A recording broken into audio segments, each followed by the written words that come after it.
lagi di podcast kita.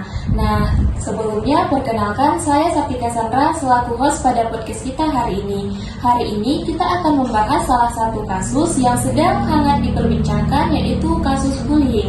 Sebelum itu di sini saya sudah bersama 3 narasumber kita, yaitu saya Lira Alfedi Deswita, saya Bli Andi, saya Batu Dani. Nah, menurut kalian bertiga sebenarnya apa sih itu bullying? Menurut saya, bullying itu tindakan yang menyakiti orang lain. Kalau menurut saya, bullying itu tindakan penindasan atau kekerasan yang dilakukan seseorang itu secara sengaja dan diulang-ulang gitu. Oh, kalau menurut media sendiri apa sih itu bullying? Bullying itu mungkin tindakan yang dampaknya nanti akan sangat fatal mungkin kepada korbannya. Ya teman-teman, kan tadi kalian sudah menjelaskan bahwa bullying itu apa, bentuknya seperti apa, dampaknya seperti apa. Nah di sini kan seperti yang kita ketahui juga bahwa belakangan ini sedang marak kasus-kasus bullying. Salah satunya itu kasus bullying yang terjadi di Universitas Udayana, yaitu kalau tidak salah korbannya bernama siapa ya Pak? Lupa. Timothy itu ya. Nah, tadi kan teman-teman sudah menjelaskan nih apa itu bullying, bentuknya seperti apa, dan dampaknya seperti apa. Nah, seperti yang sudah kita ketahui juga bahwa belakangan ini sedang marak kasus bullying juga yang terjadi di Universitas Udayana, yaitu korbannya sendiri bernama Timothy Anukra. Nah, berdasarkan keterangan dari beberapa pihak menyatakan bahwa kasus tersebut termasuk ke dalam kasus perundungan atau bullying. Nah, kasus bullying ini memang sangat marak terjadi hampir di seluruh wilayah Indonesia. Nah, menurut teman-teman sendiri di wilayah teman-teman, apakah ada juga terjadi kasus bullying seperti ini, atau mungkin teman-teman sendiri ada yang mengalami kasus bullying? Di tempat saya tempat saya seperti dibilang tadi sangat marak. Sementara di tempat saya sendiri cukup berbeda jenis bullyingnya, karena korban yang dibully ini ada alasannya. Jadi alasannya sendiri di mana pembuli ini melihat korban yang dibully ini dekat dengan pacar si pelaku. Jadi setelah si pelaku melihat korban yang dekat dengan pacarnya, langsung diberikan kekerasan berupa perundungan seperti memukuli ataupun menjambak. Nah, itu kan tadi penjelasan dari Widya. Nah, kalau dari teman-teman yang lain seperti Lira ataupun Repa, apakah ada kasus yang sama atau kasus bullying juga tapi kekerasan yang berbeda, atau teman-teman sendiri pernah dibully atau seperti apa? Kalau di saya ya, di daerah saya kemarin di bulan Agustus itu sempat terjadi pembulian pada siswa SMK di SMK Negeri 1 Binjai. Nah, jadi jenis pembuliannya itu dia dirundung sama kawan-kawannya di kelas sampai dia frustasi gitu kan. Dia minum bensin pertalit BBM. Gara-gara dibully tadi minum bensin gitu. Sampai si fatal itu ya. Iya. Jadi waktu itu menurut pengakuan dari penjual warung tadi ya, dia tuh datang buru-buru gitu.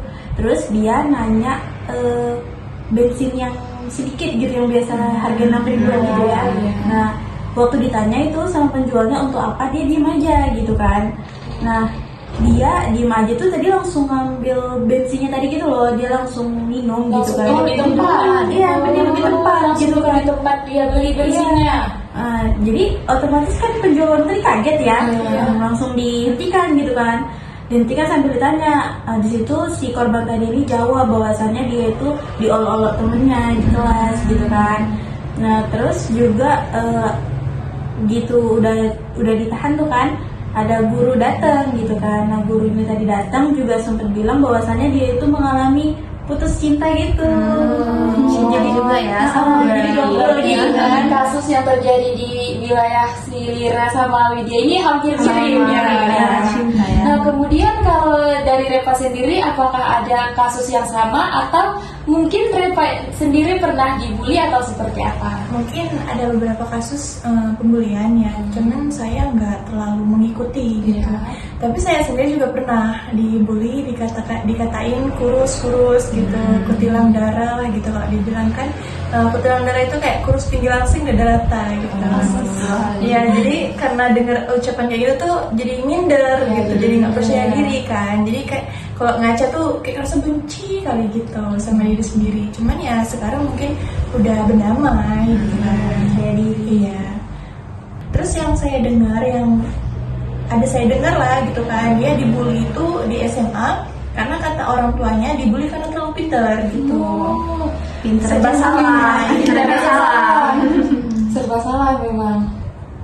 Terus karena dia terlalu pintar itu, kawannya itu kayak memusuhin semua gitu. Satu kelas tuh nggak ada yang mau kawan sama dia. Mungkin karena iri mungkin ya. Nah kita nggak tahu kan orang tuh kayak mana gitu. Itu aja sih. Nah, kalau mendengar penjelasan dari teman-teman sekalian, kasus bullying ini memang marak terjadi di Kalangan pelajar. Ya. Dan biasanya kasus ini juga sudah mulai tampak terlihat dari sejak di bangku SD. Iya. Menurut kawan-kawan, apakah betul atau tidak? Iya benar sih. Karena anak SD sekarang juga udah bisa melakukan pembulian gitu ya. Kadang-kadang anak-anak itu tanpa mereka sadari bahwa mereka itu sudah menjadi pelaku bully tersebut. Iya. Nah, adapun dampak bullying ini memang sangat fatal sekali seperti yang Rip Abdul bilang tadi.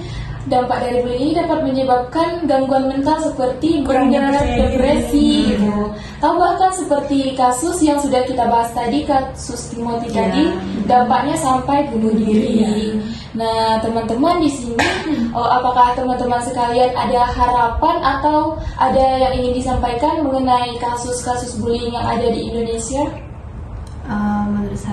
Menurut harapan saya, mungkin guru ataupun orang tua dapat memberikan pendekatan terhadap korban dan pelakunya sendiri. Mungkin pembenaran mental untuk si korban, dan juga dari kasus saya sendiri kan tadi banyak ya teman-temannya yang diam saja tanpa melakukan apa-apa. Mungkin itu bisa diberi pemahaman untuk kita bisa bersimpati kepada orang seperti itu. Kalau dari teman-teman yang lain apa ada? Harapannya ya semoga kedepannya ini tingkat pembulian tuh bisa berkurang lah ya menurut. Betul sekali. Ada lagi? Kalau menurut saya ya harapannya itu orang lebih baik itu menjaga lisan terhadap orang lain gitu. Kayak lebih kok nggak sembarang ngomong lah gitu kan. Kalau dibilang karena kan kita nggak tahu kan mental orang tuh kayak mana. Nah jadi dari permasalahan tadi menurut Sartika itu harapannya itu bagaimana ke depannya? Nah, kalau dari saya sendiri ya, harapan saya semoga kasus-kasus bullying yang ada di Indonesia ataupun di daerah-daerah teman-teman semuanya secepatnya mungkin dapat menurun, tidak meningkat lagi. Nah, ada pun saran dari saya, sekolah dapat melakukan sosialisasi mengenai bahaya bullying kepada setiap siswanya, ataupun di tingkat universitas pun bisa melakukan sosialisasi tersebut, sehingga dengan adanya sosialisasi tersebut kasus-kasus bullying itu tidak meningkat dan setiap tahunnya semoga semakin menurun. Nah teman-teman, tidak terasa ya kita sudah banyak berbincang-bincang mengenai bullying. Nah mungkin perbincangan kita hari ini kita cukupkan sampai di sini. Semoga apa yang sudah kita paparkan, yang sudah kita jelaskan dapat bermanfaat untuk semuanya. Nah di sini saya Sartika Sandra selaku host pada podcast kali ini undur diri. Assalamualaikum warahmatullahi wabarakatuh.